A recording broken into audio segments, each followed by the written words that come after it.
From the DTRC.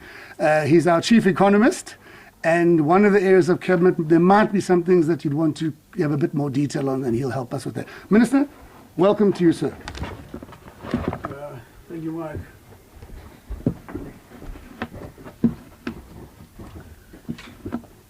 Thank you, ma'am.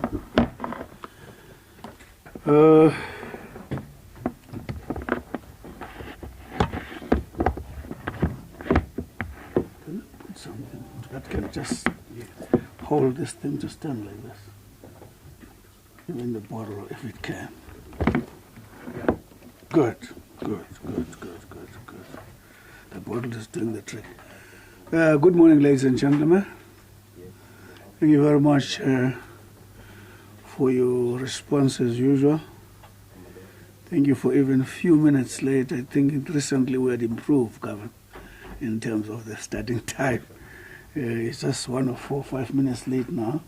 My apology about that.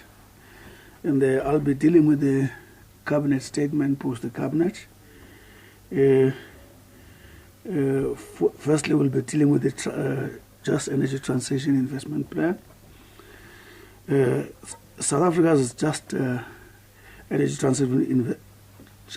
Transition Investment Plan received wide acclaim at the 27th session of the United Nations Climate Change Conference of the Parties, shortly COP27, being held in Sharm el-Sheikh, Egypt, from the 6th to the 18th of November. 18th is today, no? Yes.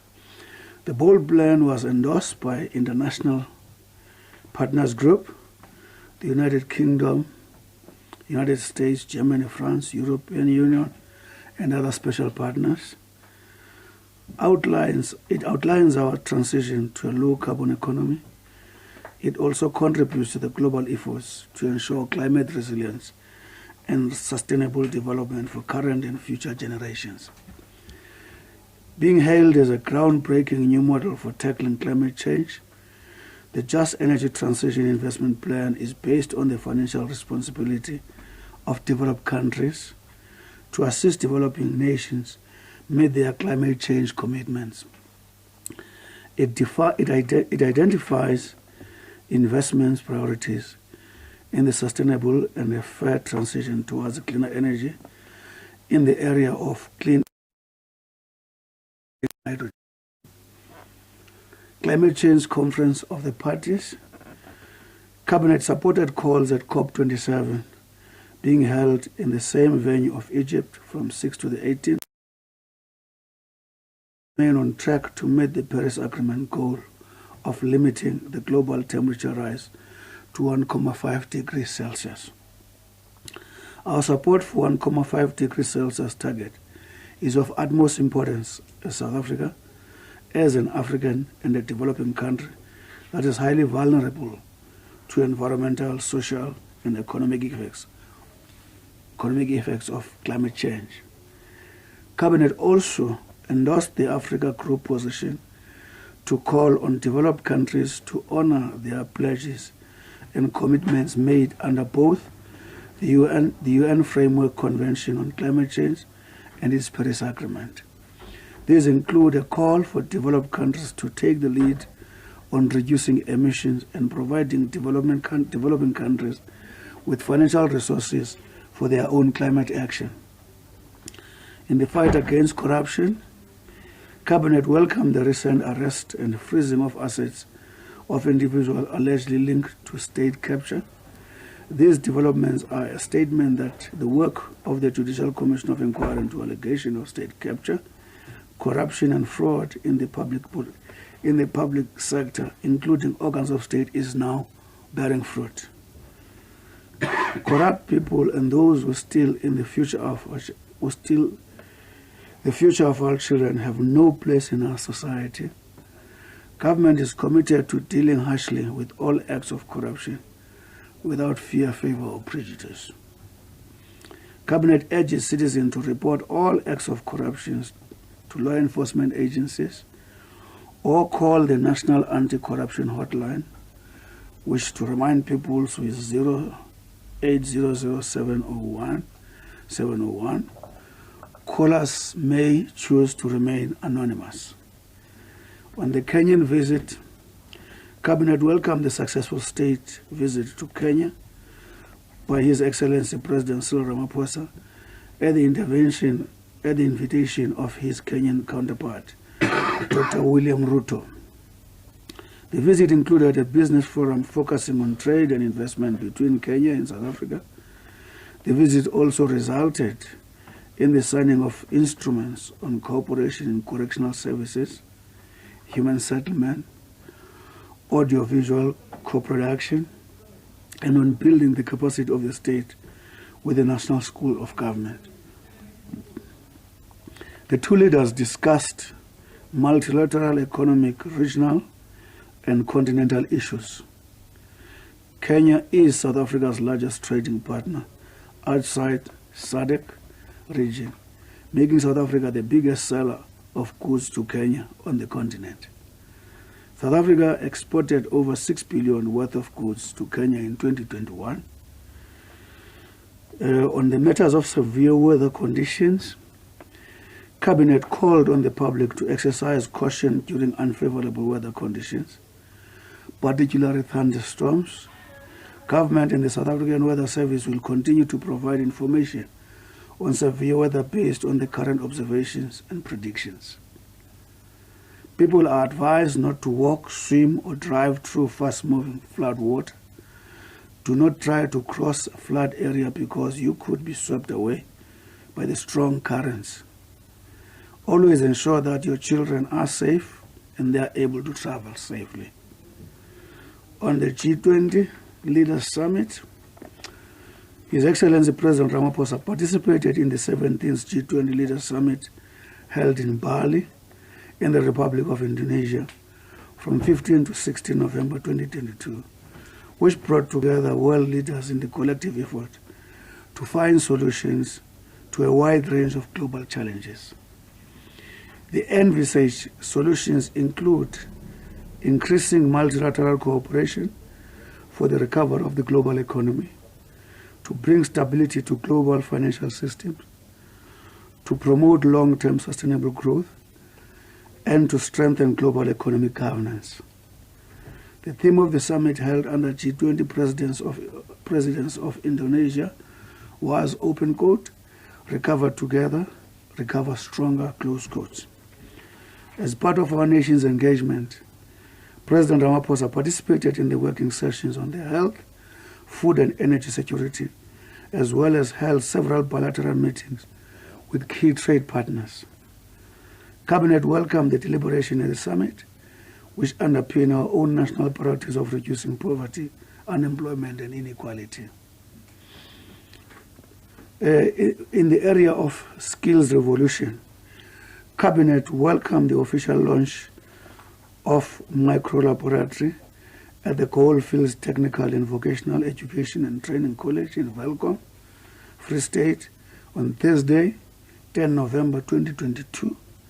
This contributes towards skills development, innovation and entrepreneurship, as the country can provide new, better and faster solutions to our challenge of poverty, inequality and unemployment. In other words, it actually beefs the capability of young people to actually be of better assistance as they analyze nature and assisting us on better, quicker, and more quality solutions. On the cabinet decisions, biannual performance reports. Biannual performance reports, ladies and gentlemen, is a 6-monthly report analysis by the Department of Monitoring and Evaluation that submits that to the cabinet on the performance of the state. Cabinet approved the biannual performance progress reports for the period April 1st, 2022 to 30 September 2022.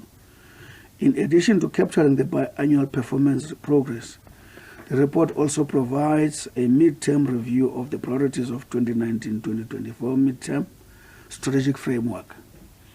The reports also provide analysis of the key indicators of the 7 adopted priorities of government using data collected from the departmental reports, statistics from Statistics South Africa, and reports from academia. The information is analyzed against the National Development Plan, Vision 2030. Cabinet appreciated the remarkable progress reported in some areas that shows performance that exceeded the set-out targets. However, it expressed concern at the slow progress reflected in some of the reports. Cabinet approved the proposed interventions to be implemented to fast-track areas that showed slow progress. We hope for an elaborate briefing on these matters in the coming days. The Department of Planning and Monitoring will soon convene a roundtable discussion with media to unpack these reports. On the policy measures to restrict trade in scrap metal to limit damage to public infrastructure and economy, Cabinet considered and approved the comprehensive package of measures to address the damage to public infrastructure and the economy by restricting trade of waste scrap and semi-processed metals. This follows the gazetting on the 5th of August 2022 for public comment of the draft policy proposal on measures to restrict and regulate trade in ferrous and non-ferrous metals waste, scrap and semi-finished ferrous and non-ferrous metal products to limit damage to infrastructure and economy by the Minister of Trade, Industry and Competition, and consideration of the extensive public comments that were received. Details of the measures to be implemented will now be processed for publication in the Government Gazette by the relevant ministers, and detailed media release containing details of the measures will be released by GCIS as soon as necessary legal work has been finalized. South Africa will also engage with SADC, African Union, and the Southern African Customs Union to ensure a coordinated approach to fight this crime collectively as a region. On the upcoming event, SITSA, shortly referred to Sustainable Infrastructure Development Symposium South Africa, Infrastructure South Africa, in partnership with GIZ of German Development Agency, will host its third SITSA in Cape Town, Century City from the 28th to the 30th December 2022. This year's symposium will focus on green hydrogen as an important growth sector, its investment strategy, and how it's going to reposition this country in the green economy of the future. The symposium will bring together decision makers, financial institutions, academics, and international authorities. The event will afford the country the opportunity to showcase some of large and low-cost, world-class green hydrogen production hubs. The demand for green hydrogen-based products, such as ammonia and synthetic jet fuel, is rising. The Department of Science and Innovation in South Africa has been researching green hydrogen with a focus on green mobility and the use of platinum group metals. Cabinet approved Cabinet noted the hydrogen roadmap, Cabinet approved the Hydrogen Society roadmap earlier this year. My apology. The roadmap is one of the government's strategies and policy directions aimed at bringing together a variety of public and private stakeholders and institutions around the common vision of how to use and deploy hydrogen and hydrogen-related technologies as part of the country's economic development and greening objectives. In South Africa, hydrogen is extensively used in chemical and fuel refining sectors, but it is also currently produced mainly from non-renewable sources such as coal and natural gas. On the appointments, all appointments are subject to verification of qualification and security clearance. Ms. Pendlebalini as a Director General in the Presidency and the Cabinet Secretary, contract extended by 5 years.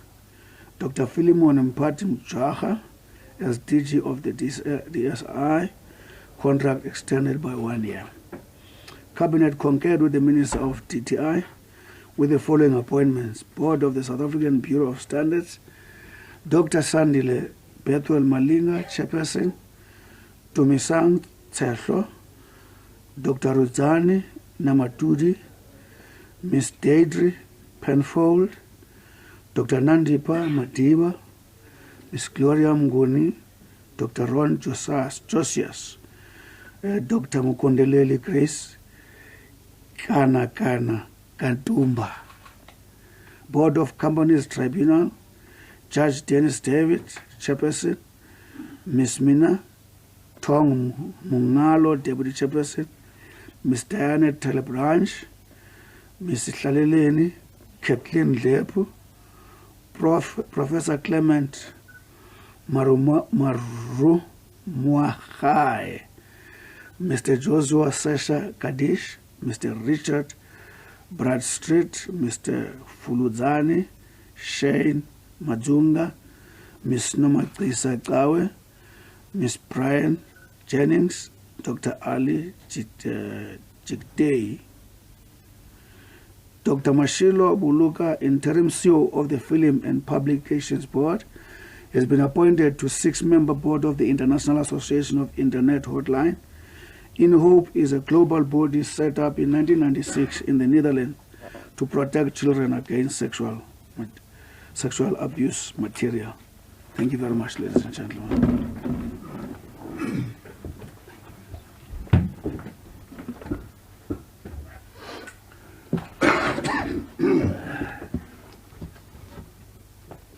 Thanks very much. Okay, ladies and gentlemen, thank you, Minister in the Presidency, for that outline. Now, we are all aware of the process. Please feel free. I don't know if there's one of our team dealing with anyone on a WhatsApp line or anything, but my colleagues can point me to that. Who is it, please? Nongaba, thank you very much.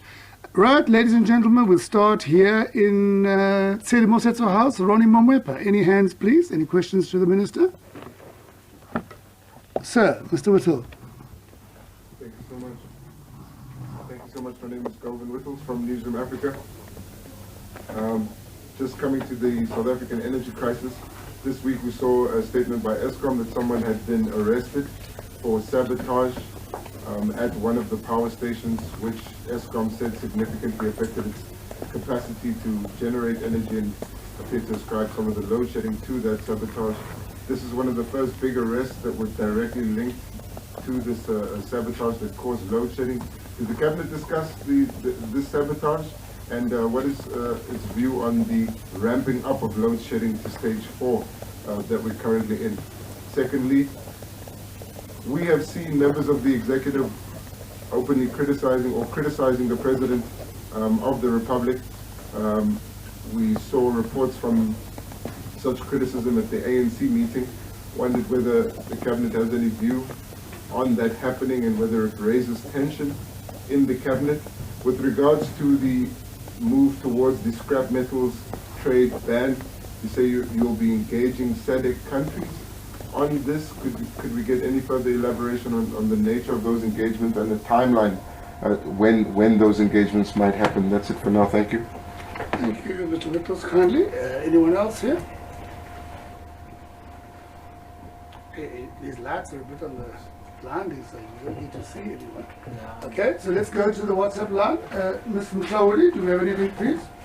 Just one question from Suna Naidu, who's a freelance journalist, and she's asking, has the President made a decision whether the 27th of December will be declared a public holiday, so that South African workers won't be disadvantaged and enjoy their 12 public holidays, as there is already a precedent for this when former President Jacob Zuma did so in 2016. We know that COSATU and producer have been pushing this strongly. What did former President do? Declare the 28th of December a public holiday. 27. Okay. 27. 27. Yes. He declared it a holiday. In 2016.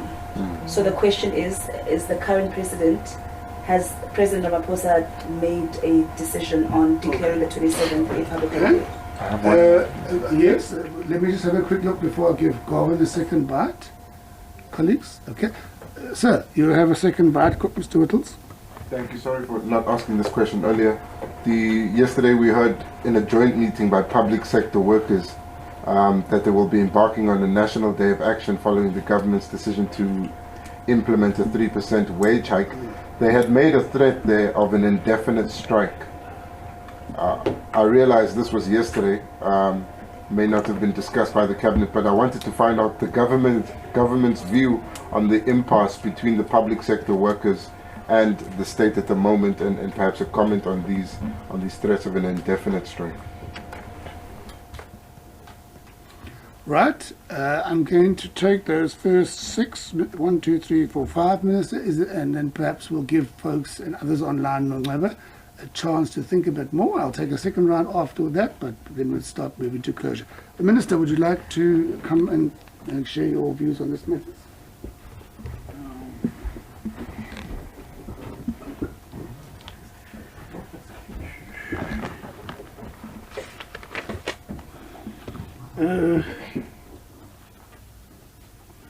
I think we are excited about the arrest. By the way, those are not the first arrest. It could have been a big one. The arrests have been ongoing. Other matters are in the prosecutorial space. And South Africans, I'm sure, I doubt if they've got a measure of how fraud and corruption has actually deepened the ESCOM problem. I'm sure we must have shared those stories with you of the Way Bridge where the coal truck would come 3 or 4 times and the other 3 times no coal but invoice given to making people creating conditions for service provider to apply services which are not necessary, or even damaging, throwing stone in the coals, and a lot of things, and the petting with certain people who are being tracked. That's one of the major issues. As a result, when the President spoke about 5 interventions, that of fixing ESCOM, removing the ceiling on private generation, at the same time accelerating the procurement of gas and battery storage, and the Electricity Regulation Act being amended to free up the system, and then promoting the construction of or the installing of roof solar tops and so on.